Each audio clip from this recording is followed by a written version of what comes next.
Hello दोस्तों, स्वागत है आप सभी का मेरे यूट्यूब चैनल पर। आशा करता हूँ दोस्तों आप सभी लोगों की तैयारी अच्छी चल रही होंगी। इसी क्रम में जो है मैं सुबह जीएस का पेपर नहीं ला पाया था, तो मैंने कहा था कि शाम को मैं जीएस का पेपर ला जाऊँगा। ठीक है, इससे पहले जो मैं जीएस के 3 पेपर करवा चुका हूँ, जीएस के 3 पेपरों के सारे क्वेश्चन मेरी चैनल के प्लेलिस्ट पे हैं। और उसके साथ साथ मैं कंप्यूटर के क्वेश्चन भी करवा चुका हूँ, और साइंस के क्वेश्चन इसमें तो आएंगे नहीं, लेकिन आर ओ के लिए आपके लिए फ़ायदेमंद होंगे। तो हर चीज़ की प्लेलिस्ट बनी हुई है चैनल पे, तो जो आपको चाहिए होगा आप उसके ओल्ड क्वेश्चन पेपर देख सकते हैं। ठीक है, जीएस का पेपर नंबर 4 है। इससे पहले 3 पेपर मैं करवा चुका हूँ। अगर आपने विजिट नहीं किया है तो आप मेरे चैनल पे विजिट कर सकते हैं। ठीक है, तो इसी क्रम में जो पहला क्वेश्चन आपका कि अधिकार परीक्षा यानी क्यू वारंटो क्या है। तो अधिकार परीक्षा देखिए, अधिकार परीक्षा आपकी एक रिट है, और भारतीय संविधान के अनुच्छेद 32 में उल्लेख किया गया है। ठीक है, जिसके तहत जो है 5 प्रकार के आपकी रिटें जारी की जाती हैं, और ये आपकी सुप्रीम कोर्ट और हाई कोर्ट के द्वारा जारी की जाती है। ठीक है, आर्टिकल 32 के तहत जो है ये सुप्रीम कोर्ट जारी करता है 5 रिटें, और आर्टिकल 226 के तहत जो आपका हाई कोर्ट 5 रिटें जारी करता है। ठीक है, तो क्यों वारंटो अधिकार परीक्षा लेख आपका एक रिट है जो आपके आर्टिकल 32 के तहत जारी की जाती है। ठीक है, सुप्रीम कोर्ट के द्वारा। अगला क्वेश्चन आपका, अगला आपका प्रश्न है कि ओजोन परत की जो मोटाई है वो मापी जाती है।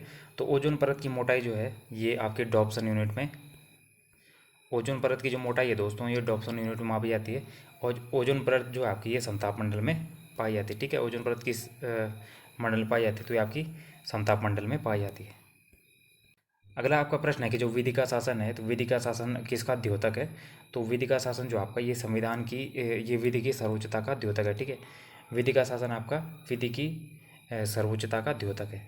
अगला क्वेश्चन आपका, अगला आपका प्रश्न है दोस्तों कि जो साइमन कमीशन था उसका गठन कब किया गया था। तो साइमन कमीशन का गठन देखिए 1927 में इसका गठन किया गया था, साइमन कमीशन का। और जो आपका साइमन कमीशन है ये आपका भारत आया था 3 फरवरी 1928 को जो है ये आपका भारत आ जाता है। ठीक है, 3 फरवरी 1928 को साइमन कमीशन आपका भारत आ जाता है, और साइमन कमीशन का गठन आपका 1927 में किया गया था। ठीक है, इसमें ये प्रोसेस था कि 1919 का जो भारत शासन अधिनियम था, 1919 का जो भारत शासन अधिनियम था, इस अधिनियम में ये डिसाइड किया गया था कि इस अधिनियम के जब ये लागू होगा 1919 का, तो इसके 10 वर्ष बाद जो है इस अधिनियम की समीक्षा करने के लिए एक आयोग की नियुक्ति की जाएगी, और वही आयोग आपका साइमन कमीशन था। ठीक है, और 1928 में ये भारत आ गया था 3 फरवरी को। इसको आप छोड़ सकते हैं क्योंकि ये क्वेश्चन आएगा नहीं आपके पेपर में, थोड़ा डीप है ज़्यादा। ठीक है, और हाँ, गवर्नमेंट ऑफ इंडिया एक्ट 1935 के अंतर्गत विधायी शक्तियाँ निम्नलिखित में से बांटी गई थी। तो जो आपका गवर्नमेंट ऑफ इंडिया एक्ट 1935 का था, इसके तहत जो है विधायी शक्तियाँ आपकी 3 सूचियों में बांटी गई थी। ठीक है, इसमें संघ सूची थी, और एक राज्य सूची थी इसमें, और एक इसमें आपकी समवर्ती सूची थी। इनमें जो है शक्तियों का विभाजन किया गया था। अगला प्रश्न आपका कि प्रथम विधि आयोग निम्नलिखित में से किस वर्ष नियुक्त हुआ था। तो प्रथम विधि आयोग जो है 1834 में नियुक्त किया गया था। ठीक है, प्रथम विधि आयोग 1834।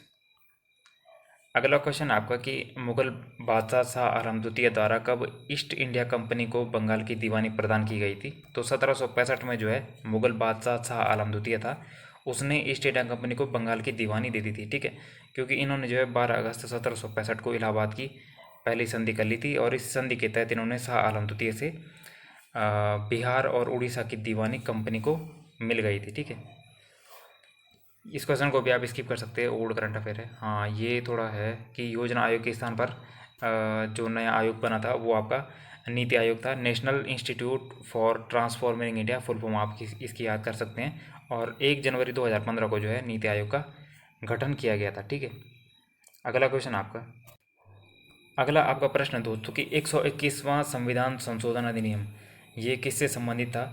तो जो आपका 121वां संविधान संशोधन अधिनियम था ये आपका राष्ट्रीय न्यायिक नियुक्ति आयोग, जिसको एनजेएसी बोलते हैं, नेशनल जुडिशरी अपॉइंटमेंट कमीशन, तो राष्ट्रीय न्यायिक नियुक्ति आयोग से संबंधित था 121वां संविधान संशोधन अधिनियम। ये आपका 2014 में लाया गया था। ठीक है,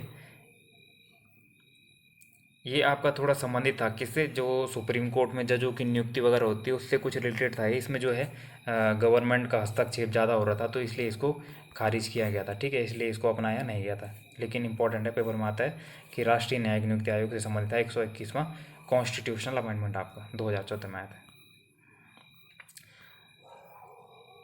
ठीक है, ये आपका ओल्ड करंट अफेयर है, तो ये आपको करंट से लिंक करना होगा। आप 2022-23 का देख सकते हैं कि 2022-23 में ऑस्ट्रेलियन ओपन किसने जीता। ठीक है, अगला क्वेश्चन आपका, निम्नलिखित में से किस अधिनियम द्वारा प्रांतों में द्वैध शासन प्रणाली समाप्त की गई थी।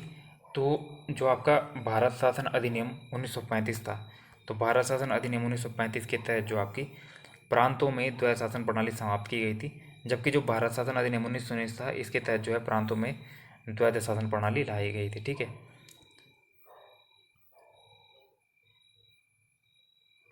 अगला क्वेश्चन आपका कि कलकत्ता में किस वर्ष उच्चतम न्यायालय की स्थापना की गई। तो 1774 में जो कलकत्ता में उच्चतम न्यायालय की स्थापना की गई थी। ठीक है, इसको भी आप छोड़ सकते हैं। ठीक है, क्योंकि ये जो पेपर था ना, ये थोड़ा लॉ वगैरह से रिलेटेड था, तो इसमें जो है ऐसे थोड़ा डीप क्वेश्चन पूछे गए थे, तो ये लॉ वाले जो आपके पेपर में नहीं आते। ठीक है, इसलिए मैं इसको स्किप कर रहा हूँ यहाँ पे। तो कलकत्ता में किस वर्ष उच्चतम न्यायालय की स्थापना हुई थी। 1774 में जो कलकत्ता में उच्चतम न्यायालय की स्थापना हुई थी। ठीक है, बढ़ते हैं अगले क्वेश्चन की तरफ। आप अगला आपका प्रश्न है कि प्रथम विधि आयोग के अध्यक्ष कौन थे। तो प्रथम विधि आयोग के अध्यक्ष आपके लॉर्ड मैकाले हो जाते हैं। और प्रथम विधि आयोग की स्थापना जो 1834 में आपकी प्रथम विधि आयोग की स्थापना हो जाती है। ठीक है, और स्वतंत्रता के बाद प्रथम विधि आयोग की स्थापना 1955 में होती है। ठीक है, तो प्रथम विधि आयोग के अध्यक्ष आपके लॉर्ड मैकाले हो गए, और प्रथम विधि आयोग की स्थापना आपके 1834 में हो गई, और स्वतंत्रता के बाद प्रथम विधि आयोग की स्थापना 1955 में हो गई। ठीक है, अगला क्वेश्चन आपका, अगला आपका प्रश्न है कि लेक्स लोसी रिपोर्ट निम्नलिखित में से किसने प्रस्तुत की थी।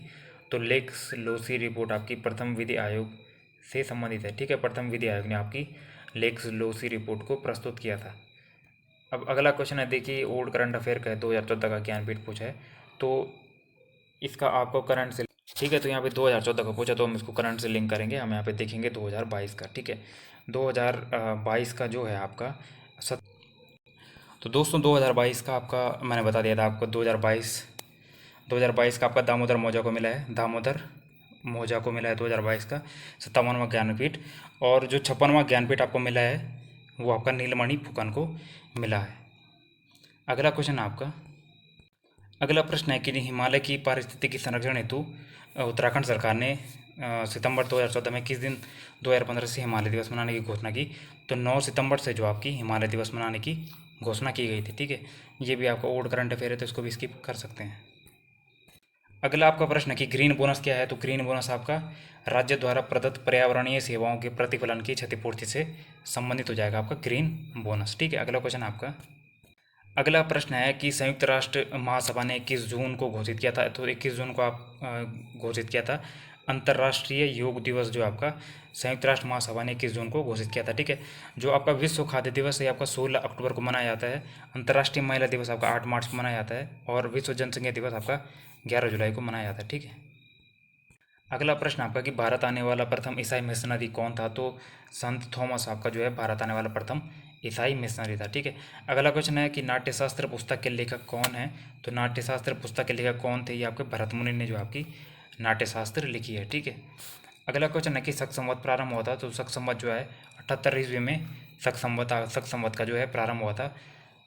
ठीक है, और कनिष्क के राज्यारोहण की तिथि 78 ईस्वी को भारत में शक संवत का सूचक माना जाता है। अगला प्रश्न है कि मिलिंद पन्नू के अनुसार किस बौद्ध भिक्षु ने राजा मिलिंद से प्रश्नोत्तरी हुई थी। तो मिलिंद पन्नू के अनुसार जो आपका नागसेन है, नागसेन की जो राजा मिलिंद पन्नू के अनुसार जो किस बौद्ध भिक्षु से राजा मिलिंद ने प्रश्न पूछा था, तो ये आपका नागसेन इसका आंसर हो जाएगा। ठीक है, मंदसौर प्रशस्ति की रचना किसने की है। तो मंदसौर प्रशस्ति की रचना जो है वत्स भट्टी ने इसकी रचना की है, मंदसौर प्रशस्ति की। ठीक है, अगला प्रश्न आपका कि दिल्ली सल्तनत के उस प्रथम शासक का नाम बताइए जिसने शुद्ध अरबी सिक्के जारी किए थे। तो इल्तुतमिश ने जो है शुद्ध अरबी सिक्के जारी किए थे। इसने जो है चांदी का टंका और तांबे का जीतल जारी किया था। ठीक है, अगला क्वेश्चन आपका कि मुगल साम्राज्य में उच्च स्तर के प्रशासन की भाषा क्या थी। तो मुगल साम्राज्य में उच्च स्तर के प्रशासन की भाषा आपकी फारसी हो जाएगी। ठीक है, अगला क्वेश्चन है कि दिल्ली सल्तनत के किस शासक ने स्वयं को खलीफा घोषित किया था। तो कुतुबुद्दीन मुबारक खिलजी जो है, इन्होंने जो है स्वयं को खलीफा घोषित किया था। तो दिल्ली सल्तनत का जो शासक था मुबारक खिलजी, उसने स्वयं को खलीफा घोषित किया था। ठीक है, अगला प्रश्न आपका कि तारीख ए शेर शाही पुस्तक के लेखक कौन है। तो अब्बास सरवानी इसके लेखक है, ठीक है। तारिक शेर शाही, आप इसको शेर शाह सूरी मत कर देना ऑप्शन देख के। तो इस क्वेश्चन को थोड़ा नोट भी कर लीजिए आप कि तारिक शेर शाही जो पुस्तक लिखी है ये अब्बास सरवानी ने इस पुस्तक को लिखा है। इंपॉर्टेंट क्वेश्चन है ये, नोट कर सकते हैं आप इसको। अगला क्वेश्चन आपका, अगला आपका प्रश्न है दोस्तों कि अकबर की किस राज्य पर विजय के उपरांत सिकरी का नाम फतेहपुर सिकरी किया था। तो गुजरात विजय के उपलक्ष्य में जो है उन्होंने सिकरी का नाम जो है फतेहपुर सिकरी किया था, ठीक है, अकबर की जब गुजरात विजय हुई थी। अगला प्रश्न है कि भारतीय संसद के पास निम्नलिखित शक्ति नहीं है। तो भारतीय संसद के पास जो है मंत्रिपरिषद के द्वारा प्रस्तावित करों को पारित करने से अस्वीकार करने की स्वीकृति नहीं है, ठीक है। इसके अलावा मंत्रिपरिषद द्वारा पेश किए गए प्रस्तावों पर वाद विवाद करने की स्वीकृति है और नए करों संबंधी प्रस्ताव पेश करने की स्वीकृति है। मंत्रिपरिषद द्वारा प्रस्तावित करों को कम करने की स्वीकृति भी हो जाएगी, ठीक है। तो जो ऑप्शन नंबर डी इसका आंसर हो जाएगा आपका। अगला क्वेश्चन आपका कि भारत निम्नलिखित में किन राज्यों में द्विसदनीय व्यवस्था विधान पालिका है। तो आपकी बिहार, यूपी, महाराष्ट्र और कर्नाटक में जो है द्विसदनीय विधायक हो जाएगी, ठीक है। जहाँ विधान परिषद और जहाँ आपकी द्विसदनीय होती है वो आपके हैं, आपके 6 राज्य हैं, ठीक है, वर्तमान में, क्योंकि JNK तो हट चुका है। तो यहाँ जो है यहाँ विधानसभा भी होती है आपकी, विधान परिषद भी होती है, तो इसलिए यहाँ पर द्विसदनीय विधानमंडल होता है आपका।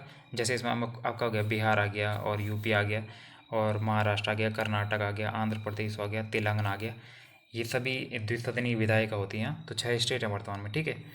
और ये आपका इंपॉर्टेंट नहीं, इसलिए मैंने आपको इसकी कर दिया था कि राज्य विधानसभा की अवधि 6 माह होती है। तो ये पहले जम्मू कश्मीर था, तो यहाँ अब समाप्त हो चुकी है, ठीक है।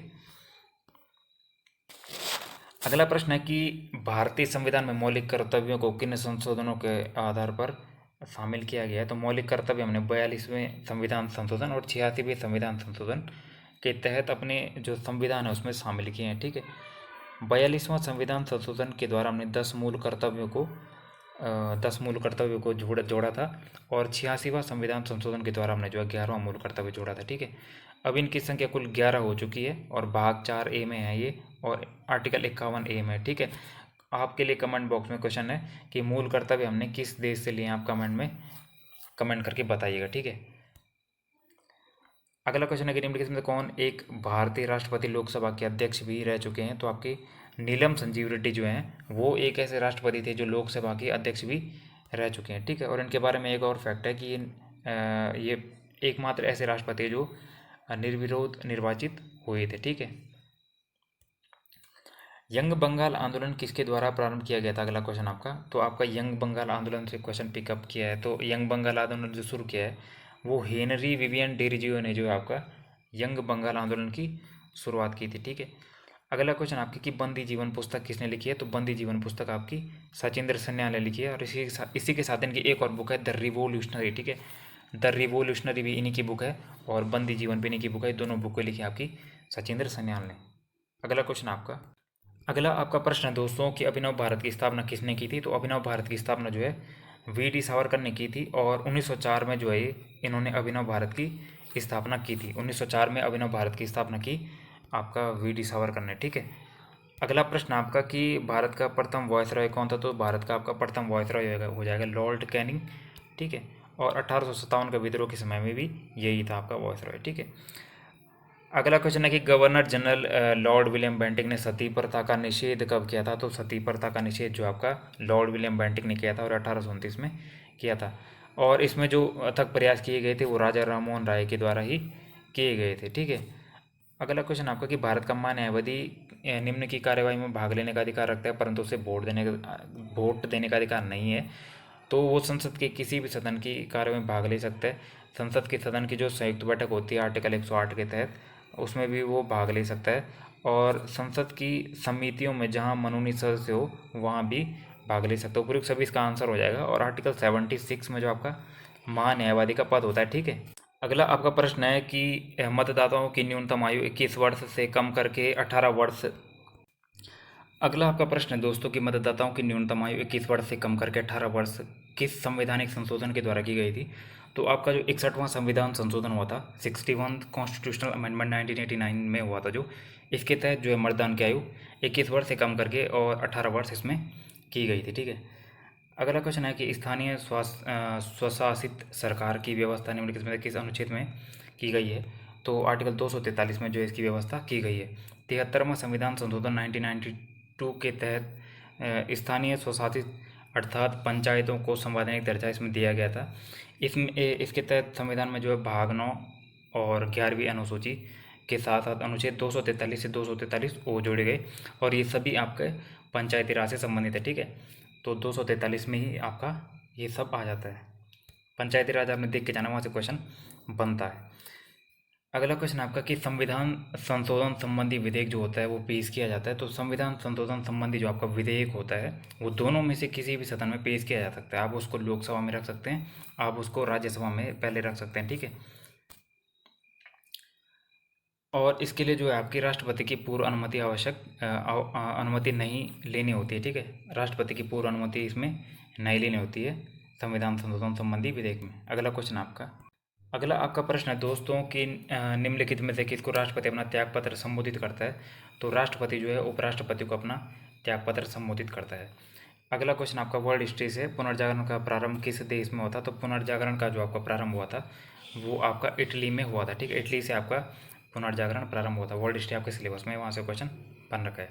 अगला क्वेश्चन, मार्टिन लूथर किस देश का निवासी था। तो मार्टिन लूथर आपका जर्मनी का निवासी था। ठीक है, मार्टिन लूथर आपका जर्मनी का निवासी हो जाएगा। अगला क्वेश्चन है 1688 की गौरवपूर्ण क्रांति के समय इंग्लैंड का शासक कौन था। तो 1688 की जो गौरवपूर्ण क्रांति हुई थी इस समय जो इंग्लैंड का शासक आपका जेम्स द्वितीय इसका आंसर हो जाएगा। ठीक है, जेम्स द्वितीय के टाइम पे ही जो गौरवपूर्ण क्रांति हुई थी इंग्लैंड में। द फ्रेज ऑफ फॉली नामक पुस्तक किसने लिखी है। तो इरेस्मस ने आपकी द फ्रेज ऑफ फॉली पुस्तक लिखी है। ठीक है, मेटरनिक किस देश का चांसलर था। तो मेटरनिक आपका ये आपका ऑस्ट्रिया का चांसलर था मेटरनिक। संविधान में हिंदी भाषा को निम्नलिखित में किस अनुच्छेद के द्वारा विशेष दर्जा दिया गया है। तो आर्टिकल 343 के तहत जो है संविधान में हिंदी भाषा को विशेष दर्जा दिया गया है। ठीक है, 343 टू 351 हमारी जो भाषाओं के आर्टिकल हैं वो इम्पोर्टेंट है, वहाँ से हिंदी में क्वेश्चन पिकअप किया जा सकता है। ठीक है, तो वो आपको देखने होते हैं वहाँ से। अगला क्वेश्चन है कि सर्वोच्च न्यायालय के न्यायाधीशों का वेतन कम किया जा सकता है। तो जब आपका फाइनेंशियल इमरजेंसी यानी वित्तीय आपातकाल लगता है आर्टिकल 360 के तहत, केवल तभी इनका वेतन कम किया जा सकता है। ठीक है, तो 360 में जब वित्तीय आपातकाल लगता है तो तब जो सर्वोच्च न्यायालय के न्यायाधीशों का वेतन है वो कम किया जा सकता है। ठीक है, अगला क्वेश्चन है राज्यसभा को भंग करने की शक्ति किसके पास होती है। तो इनमें से किसी के पास भी राज्यसभा को भंग करने की शक्ति नहीं होती है, क्योंकि राज्यसभा एक स्थायी सदन होता है, इसको भंग नहीं किया जा सकता है। ठीक है, बात करते हैं लोकसभा की, तो आर्टिकल 85 के तहत जो है लोकसभा को भंग किया जा सकता है। ठीक है, लेकिन राज्यसभा को भंग नहीं किया जा सकता है। अगला आपका प्रश्न है कि भारत में नए राज्य के गठन का अंतिम अधिकार निम्न में से किसके पास है। तो भारत में देखिए नए राज्य का गठन करने का अंतिम अधिकार आपका संसद के पास ही होता है। संसद के पास अंतिम अधिकार होता है भारत में नए राज्य के गठन करने का। ठीक है, अगला क्वेश्चन है कि लोकसभा की जो अनुमान समिति होती है उसका कार्यकाल कितना होता है। ठीक है, तो देखिए अनुमान समिति का ही एक दूसरा नाम होता है प्राकलन समिति। थोड़ा घुमा के क्वेश्चन आपसे से कर लिया जाता है यहाँ पे। तो अनुमान समिति प्राकलन समिति को ही कहते हैं। इसका कार्यकाल 1 वर्ष होता है और इसमें केवल लोकसभा के मेंबर होते हैं आपके 30 मेंबर, राज्यसभा के इसमें मेंबर नहीं होते। ठीक है, तो प्राकलन समिति का ही एक दूसरा नाम है अनुमान समिति। इसका कार्यकाल 1 वर्ष होता है और केवल लोकसभा के 30 मेंबर इसमें होते हैं। अगला क्वेश्चन है निम्नलिखित में से कौन जापान का सबसे बड़ा द्वीप है। तो होक्काइडो जो आज जापान का सबसे बड़ा द्वीप है और ये चारों के चारों जापान के द्वीपों के नाम है। ठीक है, होन्शु हो गया आपका, होक्काइडो हो गया और होन्शु, होक्काइडो और शिकोकू और क्यूशू चारों के चारों जापान के आपके द्वीप हैं। इनमें सबसे बड़ा जो आपका द्वीप है वो आपका होक्काइडो हो जाएगा। ठीक है, अगला क्वेश्चन है आपका कि भूआकृति बरखान निर्मित होती है। बरखान आपकी पवन के द्वारा निर्मित होती है। ठीक है, देखिए बरखान क्या होती है कि जैसे आपका सबूत यहाँ पे कोई टीला है। ठीक है, यहाँ पे कोई आपका रेगिस्तान है, तो जैसे आपकी यहाँ से हवा आ रही है। ठीक है, हवा आपकी आ रही है, तो एक टाइम क्या होगा कि हवा इसको काटेगी और एक टाइम ये होगा कि ये आपका ऐसे बन जाएगा। ठीक है, ऐसे चंद्राकार बनता है, तो लास्ट में आप जब हवा इसको काटती है तो ये ऐसे बन जाता है। ठीक है, ऐसे बन जाता है, इसको बरखान कहते हैं। ठीक है, हवा इस तरफ चलती है तो ये आपकी बरखान वाली आकृति होती है।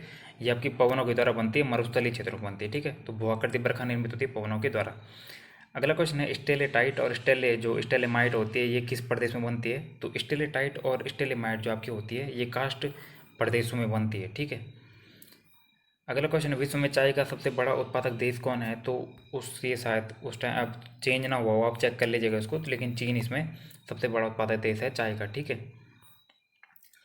फूलों की घाटी उत्तराखंड का क्वेश्चन है, ये आपका चमोली जनपद में हो जाएगा। सिक्किम का विलय भारत में कब किया गया था? तो 36वां संविधान संशोधन अधिनियम 1975 के तहत जो है आपका सिक्किम का भारत में विलय किया गया था, ठीक है। अगला प्रश्न आपका कि भारतीय संविधान के किस भाग में राज्य के नीति निर्देशक तत्वों का उल्लेख किया गया है? तो DPSP इसका क्वेश्चन है आपका। तो नीति निर्देशक तत्व जो आपके हैं ये भारतीय संविधान के भाग 4 में इनका उल्लेख किया गया है। आर्टिकल 36 से 51 हमारे नीति निर्देशक तत्व हैं और नीति निर्देशक तत्व हमारे आयरलैंड से लिए गए हैं, ठीक है। आयरलैंड से हमारे नीति निर्देशक तत्व लिए गए हैं। अगला क्वेश्चन आपका कि निम्न में से कौन सा अनुच्छेद संसद को संवैधानिक संशोधन का अधिकार प्रदान करता है? तो आर्टिकल 368 जो हमारा संसद को संवैधानिक संशोधन जो का अधिकार प्रदान करता है, और ये प्रक्रिया हमने साउथ अफ्रीका, दक्षिण अफ्रीका से लिए संवैधानिक संशोधन की, ठीक है। 368 में इसका प्रावधान है।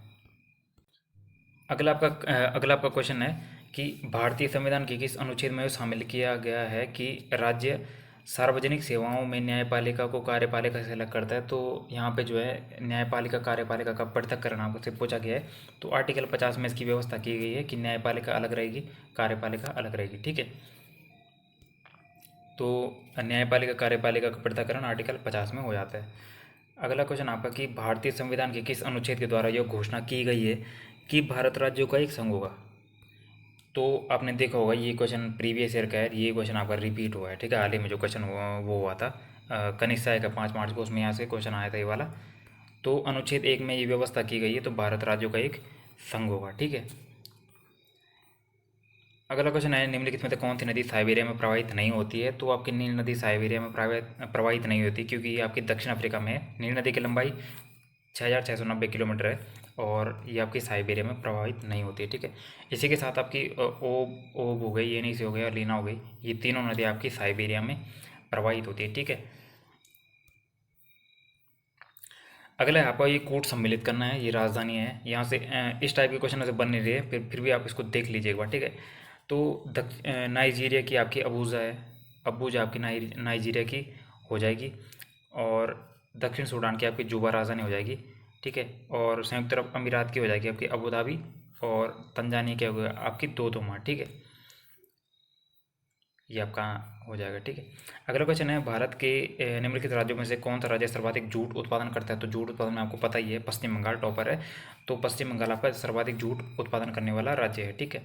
अगला क्वेश्चन आपका कि मलक्का जल डमरू मध्य के जो मलक्का जल डमरू मध्य के मध्य स्थित है, तो मलक्का जल संधि आपकी जो है इंडोनेशिया और मलेशिया के बीच में स्थित है, ठीक है। अगला आपका प्रश्न है कि भारत एवं पाकिस्तान के बीच अंतर्राष्ट्रीय सीमा का नाम क्या है? तो आपका रेड क्लिफ रेखा इसका नाम है, और 17 अगस्त 1947 को इसको निर्धारित किया गया था, रेड क्लिफ रेखा जो भारत पाकिस्तान के बीच हो जाती है, ठीक है। अगला क्वेश्चन है पेरियार वन्यजीव अभयारण्य किस राज्य में है? तो पेरियार वन्यजीव अभयारण्य आपका केरल में हो जाता है, ठीक है।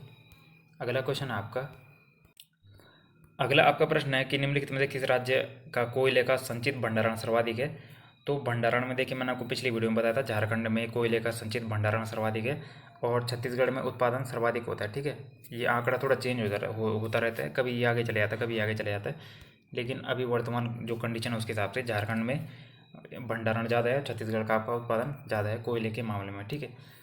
अगला क्वेश्चन है कि खनिज तेल उत्पादन स्थानों के नाम दिए गए हैं। तो खनिज तेल उत्पादन स्थान आपके किरकुक हो गया, मोसल हो गया और बसरा हो गया, ये आपके इराक में पड़ते हैं, ठीक है। तो खनिज तेल उत्पादक किरकुक, मोसल और बसरा आपके इराक में स्थित है, प्रजाति से संबंधित है। तो कांगो बेसिन के लोग जो आपके निग्रोइड प्रजाति से संबंधित होते हैं, ठीक है। सार्क आपके सिलेबस में दिया हुआ है, तो सार्क का सदस्य नहीं है, तो आपका चीन जो है सार्क का सदस्य नहीं है, ठीक है।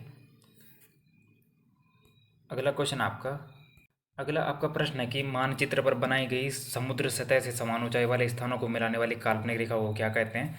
तो समोच्च रेखा इसका आंसर हो जाएगा। समोच्च रेखा जो है समुद्र सतह से समान ऊंचाई वाले स्थानों को मिलाने वाली काल्पनिक रेखा होती है, ठीक है।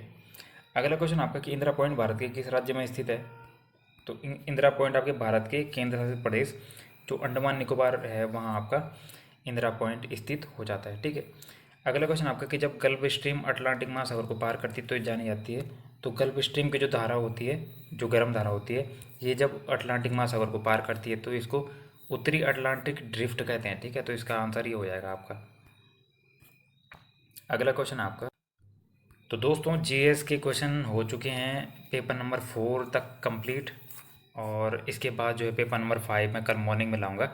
तो जीएस के क्वेश्चन आपने देखे होंगे, जैसे राज्यों का संघ आपका कलर के पेपर में रिपीट हुआ था।